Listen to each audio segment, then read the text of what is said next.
विश्वास था इस बात का।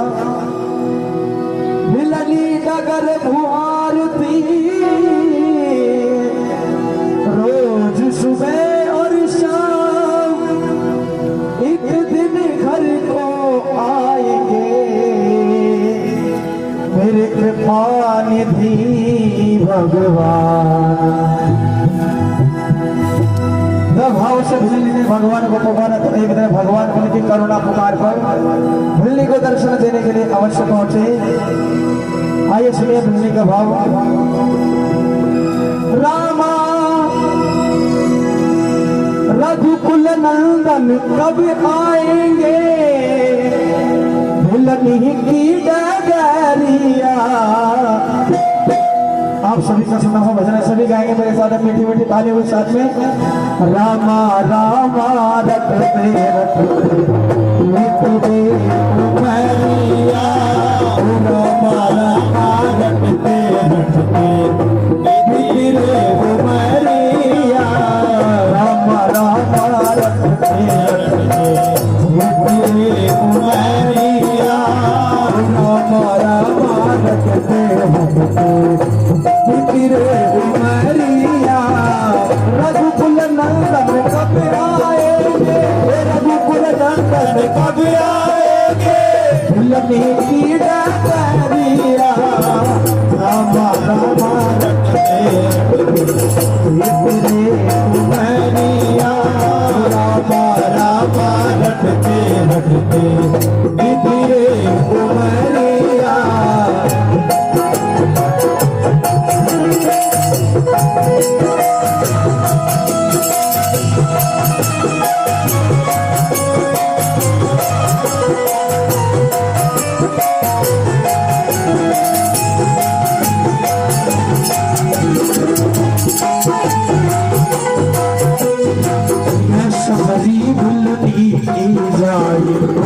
सबरी भिल्ली की जाई, भजन भाव नहीं जानो रे, सबरी भिल्ली की जाई, भजन भाव नहीं जानो रे। राम तुम्हारे दर्शन से मन में जीवन पालू रे, चरण कमल से निर्मल कर दो, चरण कमल से निर्मल कर दो राशि की झोपड़िया। रामा रामा रटते रटते मिटते उमरिया, रामा रामा रटते रटते मिटते उमरिया। रघुकुल नंदन कब आवेंगे, रघुकुल नंदन कब आवेंगे, भिल्ली की डगरिया। रामा रामा रटते उमरिया, रामा रामा रटते रटते मिटते उमरिया।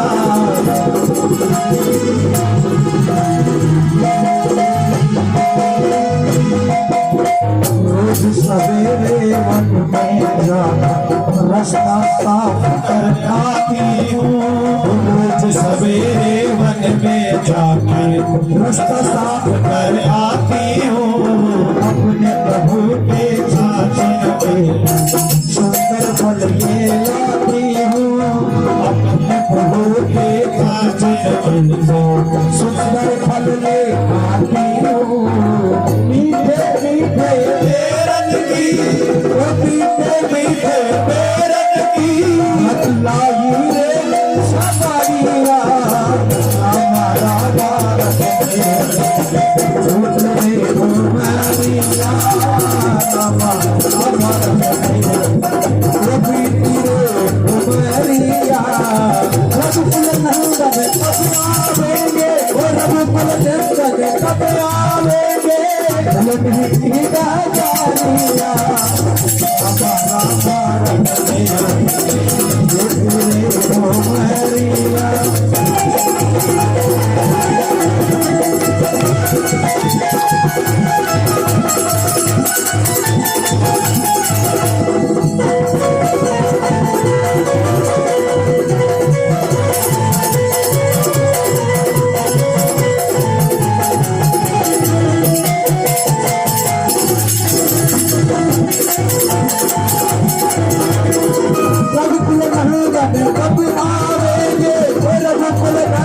कब आवेंगे नहीं गारिया रामा रामा रखते तेरे उमरिया रामा रामा रखते तेरे उमरिया।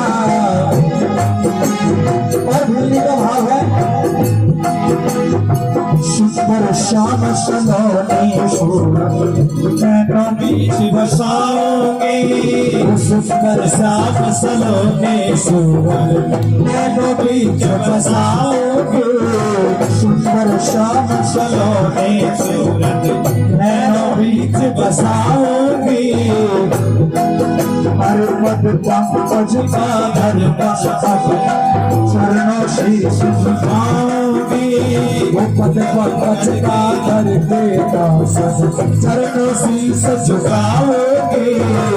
और मेरे भाव लास्ट नहीं प्रभु जी मुझको भूल गए क्या प्रभु जी मुझको भूल गए क्या प्रभु जी मुझको भूल गए क्या दासी की खबरिया।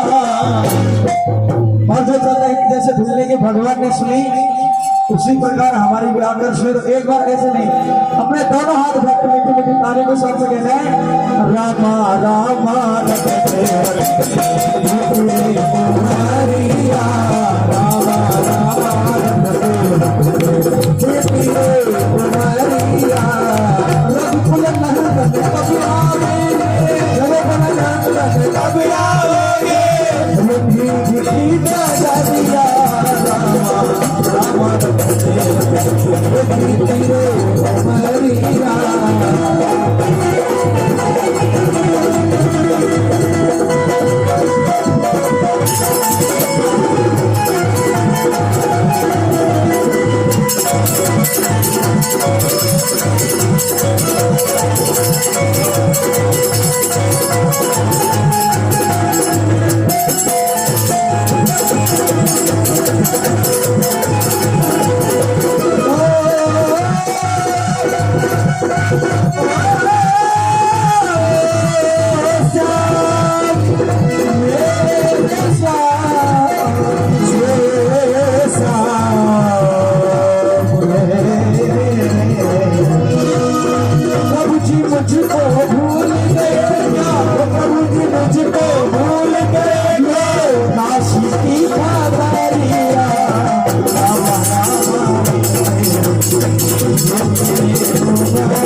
बोले रामचंद्र भगवान की दादू दयाल महाराज की टूटिया वाले बाबा की रामा रामा रटते रटते बीती रे उमरिया। जिंदगी में सब कुछ मिल सकता है सब कुछ जुड़ सकता है सब कुछ कमा सकते हो लेकिन भगवान के नाम की कमाई राम नाम की कमाई होना राम नाम की कमाई करना बहुत दुर्लभ है। भिलनी पिछले जन्म में एक ब्राह्मणी थी बहुत सुंदर शरीर पाया लेकिन मन में विचार किया कि हमने ये सुंदर शरीर पाकर भगवान का भजन नहीं किया तो हमारा जन्म व्यर्थ है। भगवान से प्रार्थना करी भिलनी ने उस ब्राह्मणी ने कि हे भगवान मुझे अब सुंदर शरीर मत देना इस सुंदर शरीर के कारण मैं भजन नहीं कर पाई इस सुंदर शरीर के अभिमान में मैंने शरीर को सजाया संवारा। भगवान ने दूसरा जन्म उसको भील के घर जन्म दिया काली कलुटी और ऐसी ठिंगनी। अब उसका कोई सगाई संबंध करने आवे तो कोई देख के ही बिदक जाए कौन संबंध करे। उसके परिवार वालों ने सोचा कि अब क्या किया जाए कोई सगे संबंधी बुलाए आप भील जाति के तो थे ही, तो जानवर बांध लिए बाड़े में कि मेहमान आएंगे तो इनको खिलाएंगे। भीलनी ने सोचा, सबरी ने सोचा कि अरे मेरे कारण इतने जीवों की हिंसा होगी, और उन्होंने रात्रि में बाड़े में से सब जानवरों को निकाल दिया, बाड़ा खोल दिया और रातों रात वहां से निकल गई। कहते हैं कि 3 दिन तक एक मरे ऊंट के कंकाल में, एक ऊंट मर गया था जंगल में, और उस ऊंट का मांस तो शियार वगैरह अंदर बाहर का खा गए, लेकिन वो कंकाल और चमड़ा मंडा हुआ था, उस कंकाल के अंदर, उस चमड़े के अंदर जाकर छिप गई। उसके परिवार वाले ढूंढने आए। वहां बदबू के पास कौन जाए, वहां कौन ढूंढे।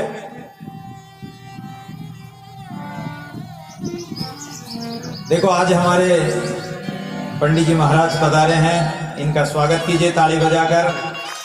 आप भी शायद कई बार यहाँ श्री भागवत महापुराण की बहुत ही सुंदर मधुर कथा सुनाते हैं, तो यहाँ 2-3 बार कथाएं सुना चुके हैं और इनकी कथाएं चलती रहती है।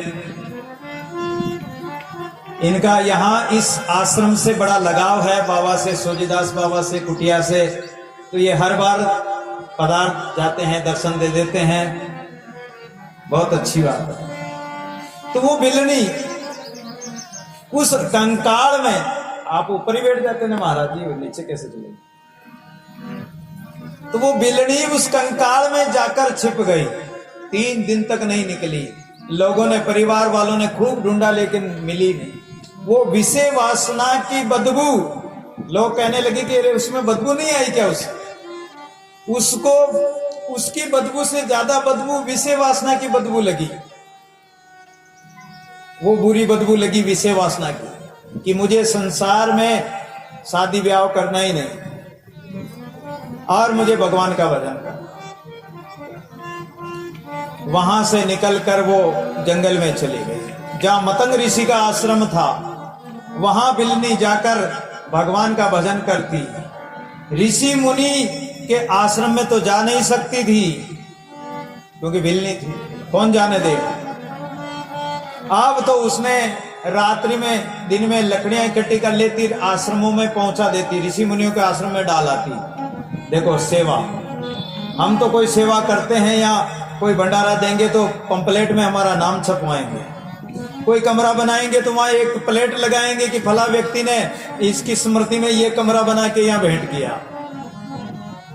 सेवा तो उसको कहते हैं जो सेवा करके भी अपने आप को छिपा कर रखे, अपने आप को कछु नहीं कहलावे, कछु न कहावे आपको साईं को सेवे, दादू दूजा छाड़ी सब नाम निज लेवे, परमात्मा का नाम लेवे।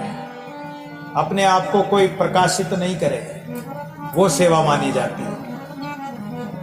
तो उसने लकड़ियों का गट्टर संतों के आश्रम में डाल आती, कभी झाड़ू बुआरी निकाल आती, रस्तों के कांटे साफ कर आती, सवेरे सवेरे जाकर जल्दी कि ऋषि मुनि स्नान करने जाएंगे, कहीं उनके कांटे न चुभ जाएं, तो रास्ता साफ करके। ऋषि मुनि सोचते कि हमारा रास्ता कौन साफ कर जाता है, हमारे यहाँ कौन झाड़ू बुआरी लगा जाती है, हमारे आश्रम में ये हमारी सेवा लकड़ी लाने का, ईंधन लाने का, समिधा लाने का, और ये कौन हमारी सेवा चुरा रहा है।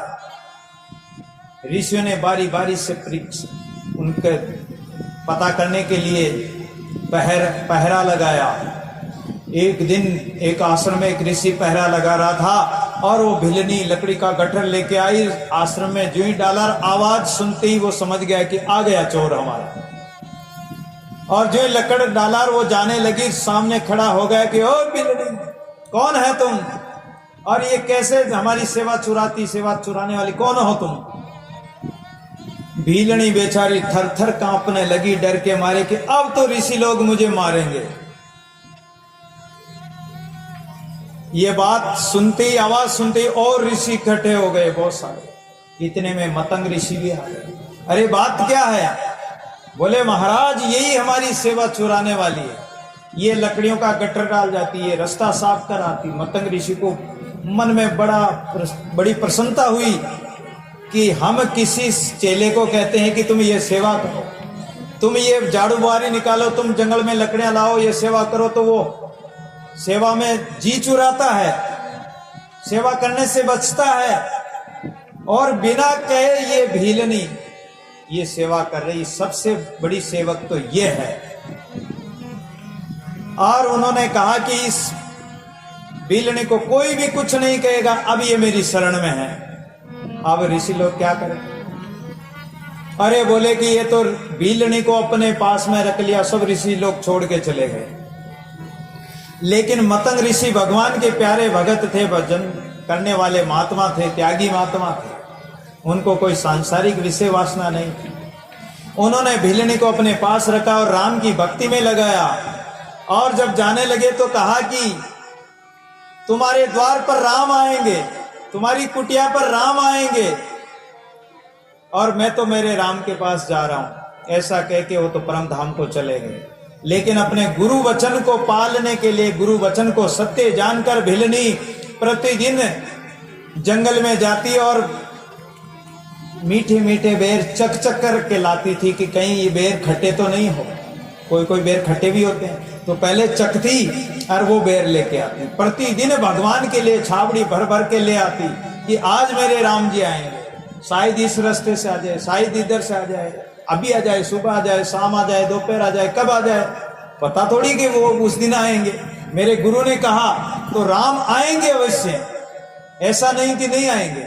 गुरु का वचन कभी असत्य नहीं हो सकता, और राम जी आएंगे जरूर। तो वो राम जी के लिए रामा रामा रटते रटते बीती रही उमरिया, उसकी उम्र बीत गई। और एक न एक दिन कहते हैं कि राम राम रटते रहो और जपते रहोगे तो कभी तो वो हमारी पुकार भी सुनेगा, और पुकार सुनकर वो कभी न कभी आएगा जरूर। राम जी आएंगे। तो सच्चे मन की पुकार हो तो परमात्मा अवश्य आता है। दादू सहजे सहजे होएगा जे कुछ रचिया राम। परमात्मा ने जो लिख दिया, परमात्मा जो आना चाहते हैं तो वो किसी न किसी रूप में भी आ सकते हैं। वो तो स्वयं राम बनकर ही भगवान आए। और भीलनी के बेर, भीलनी ने बेर भगवान को अर्पण किए, भगवान ने खाए। भगवान कहते हैं कि मैंने रुचकर भोग भीलनी के घर पे ही लगाया था।